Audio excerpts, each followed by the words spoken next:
అందరూ కూడా 100కి 99% అందరూ కూడా భీమవరం టౌన్ లో ఉండాలని చెప్పి అందరూ కోరుకుంటున్నారు. గత ప్రభుత్వం చూస్తే మనకి భీమవరం టౌన్ లో ఉండాలని చెప్పి జిల్లా కేంద్రంలో మన భీమవరం తీసుకొచ్చింది. అలాంటి భీమవరాన్ని అలాగే పక్క నియోజకవర్గానికి తరలించిపోవడానికి చూస్తారు. దానికి భీమవరం నియోజకవర్గ ప్రజలేంటి, అలాగే తాడేపల్లిగూడెం ఏంటి, పక్కన మన పాలకొల్లు, నరసాపురం అందరూ కూడా భీమవరం నియోజకవర్గంలోనే మన కలెక్టర్ ఆఫీస్ ఉండాలని చెప్పి కోరుకుంటున్నారు.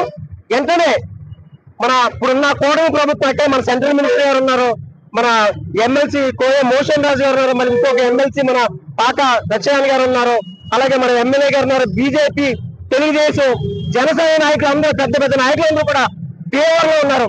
ఈ నాయకులందరూ కూడా కూటమి ప్రభుత్వం వెంటనే మన కలెక్టర్ ఆఫీసు ఎక్కడికి తరలిపోవట్లేదు, భీమవరంలో ఉందని చెప్పి వెంటనే ప్రెస్ మీట్ పెట్టి అందరికి మన ప్రభుత్వం ద్వారాగా తెలియజేయాలి. లేకపోతే మన కాంగ్రెస్ పార్టీ ఆధ్వర్యంలో మన భీమవరం నియోజకవర్గం మొత్తం భీమవరం టౌన్ లో ప్రజలందరూ తరపున మేము ఉద్యమం చేపడతామని భారీ ఎత్తున ఉద్యమం చేపడతామని చెప్పి